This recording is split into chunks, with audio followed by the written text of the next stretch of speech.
कहते हैं सयाना कौआ विष्ठा खाता है। जो धूर्त अपने को ज्यादा बुद्धिमान समझता है वह अंत में मुंह की ही खाता है। यूएनएचआरसी में चीन और भारत की हो गई भिड़ंत, तो वहीं म्यांमार के सेना प्रमुख को भारत के सेना प्रमुख ने क्या चेतावनी दे दी। तो दूसरी तरफ आखिर यूएन की इस संस्था ने क्यों कहा प्रधानमंत्री मोदी सबसे अच्छे हैं और दुनिया को उनके अनुसार चलना चाहिए। प्रधानमंत्री मोदी के तारीफ में पहली बार इस संस्था ने चीन के मुंह पर बड़ा झटका देते हुए अपनी बात रखी है। जानेंगे क्या था मामला, इसके अलावे बहुत कुछ। आइए जानते हैं इन खबरों को विस्तार से। म्यांमार में दिन ब दिन हालात खराब ही होते जा रहे हैं। जहां तक कई जनता के प्रदर्शन हो रहे हैं, तो वहीं सत्ता के समर्थन में भी प्रदर्शन होने शुरू हो गए हैं। संयुक्त राष्ट्र में मानव अधिकार मामलों के विशेषज्ञ ने तो यहाँ तक कह दिया है कि जिस तरह से तख्ता पलट हुआ है उसके बाद बड़ी हिंसा हो सकती है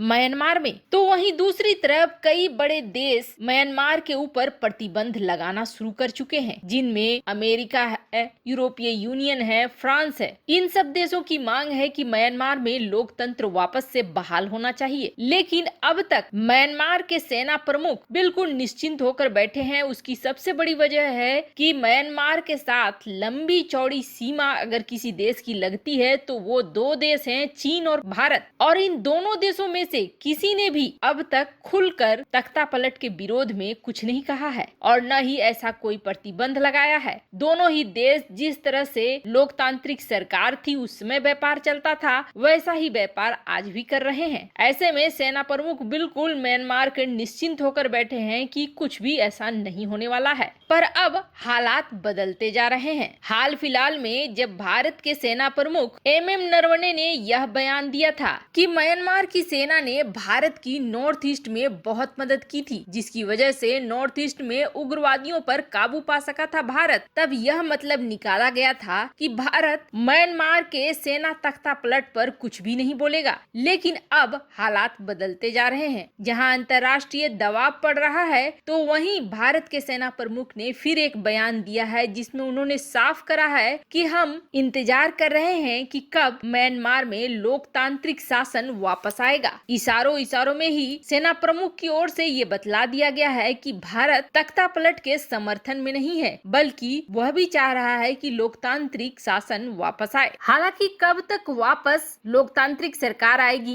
ये तो अभी कहना मुश्किल है, लेकिन इतना जरूर है कि चीन वहां अपने नजरें गड़ाए बैठा हुआ है। वैसे तो चीन अब नई परिभाषाएं रच रहा है और यूएनएचआरसी में उसने जो करा है उसको सुनकर दांतों तले उंगलियां दबा लेंगे अन्य देश। मानव अधिकारों का उल्लंघन का मामला हो और उसमें निकालना होगी कौन सा देश चैंपियन है, तो सबसे पहला नाम आएगा चीन। चीन में कम्युनिस्ट शासन के बाद से ही वहाँ के लोगों के पास न तो अभिव्यक्ति की आजादी है, न अपने धर्म का पालन करने का आजादी है और न ही कोई मूल अधिकार है। पर इतना जरूर है कि समय समय पर चीनी कम्युनिस्ट पार्टी द्वारा चीनी लोगों पर अत्याचार करने से जुड़ी खबरें निकल कर आती रहती है। चाहे साल 1959 में तिब्बत में तबाही मचाना हो, या फिर सिनजियांग हो, या फिर हांगकांग हो, सीसीपी का क्रूर चेहरा उनके इतिहास में देखने को जरूर मिलेगा। 1989 के तियानमेन स्क्वायर के नरसंहार को कौन भूल सकता है। अब भी चीन पर सिनजियांग क्षेत्र में उइगर मुस्लिमों के खिलाफ बड़े बड़े आरोप लगते हैं। हालांकि इन सब के बावजूद अपने राजनीतिक प्रभाव के कारण और जो दीमक बनकर उसने संयुक्त राष्ट्र की ह्यूमन राइट काउंसिल पर कब्जा किया हुआ है, चीन बचता रहा है और ये यूएनएचआरसी कभी भी चीन को जिम्मेदार ठहरा ही नहीं पाती है। ऐसे में अब चीन इस काउंसिल का इस्तेमाल करके एक नया परिभाषा पूरी दुनिया में थोपने की कोशिश में लगा हुआ है। मानव अधिकार किसे कहते हैं, चीन ये समझाना चाहता है पूरी दुनिया को। दरअसल 22 फरवरी को चीनी विदेश मंत्री वांग यी ने यूएनएचआरसी के 46वें सत्र को संबोधित किया। यह पहली बार था जब इस रैंक के किसी चीनी अधिकारी ने मानव अधिकार से जुड़ी सबसे बड़ी संस्था को संबोधित किया हो। वांग यी ने अपने भाषण में जिन पॉइंट्स पर जोर दिया है उससे बिल्कुल साफ हो गया है कि चीनी सरकार अब ये चाहती है कि दुनिया उसी मानव अधिकार का पाठ पढ़े जो चीन पढ़ाना चाहता है। दरअसल वांग यी ने अपने भाषण में कहा है कि मानव अधिकार लोगों को केंद्र में रखकर बनाए जाते हैं, जहां पर लोगों के आर्थिक लाभ खुशी, सुरक्षा को सबसे ज्यादा प्राथमिकता दी जाती है।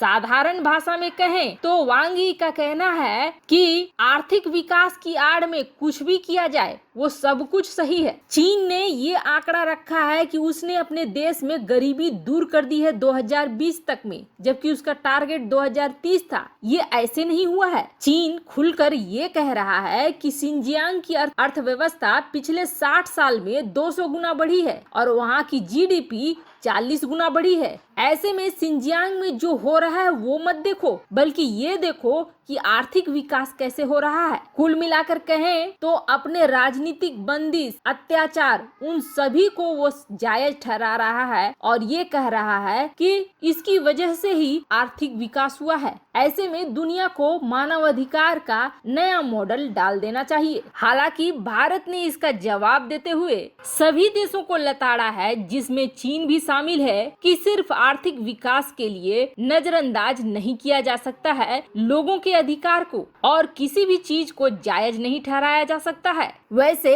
इस वक्त जिस तरह के हालात हैं और जिस तरह से अंतर्राष्ट्रीय राजनीति बदल रही है, भारत की बात सर्वोपरि रखी जा रही है। यहाँ तक कि चीन के लाख चाहने के बावजूद संयुक्त राष्ट्र संघ की ही एक संस्था ने ये कह दिया है कि प्रधानमंत्री मोदी को देखकर सीखना चाहिए, और ये और कोई नहीं है बल्कि वो WHO है जो जिनपिंग के इशारे पर नाचता है। दरअसल अच्छाई की तारीफ किसी न किसी तरीके से निकल ही आती है। विश्व स्वास्थ्य संगठन के प्रमुख डॉक्टर टेड्रोस ने महामारी के खिलाफ जिस तरह से भारत ने निष्पक्षता से मदद किया है, उसके लिए पीएम नरेंद्र मोदी का धन्यवाद दिया है। उन्होंने कहा है कि जिस तरह से भारत 60 से अधिक देशों की सहायता कर रहा है और भारत की वजह से ये देश अपने स्वास्थ्य कर्मियों और अन्य लोगों को टीका लगा पा रहे हैं, वह काबिले तारीफ है और इसके लिए प्रधानमंत्री मोदी अनुकरणीय है। उम्मीद है कि दूसरे देश भी प्रधानमंत्री मोदी से सीखेंगे।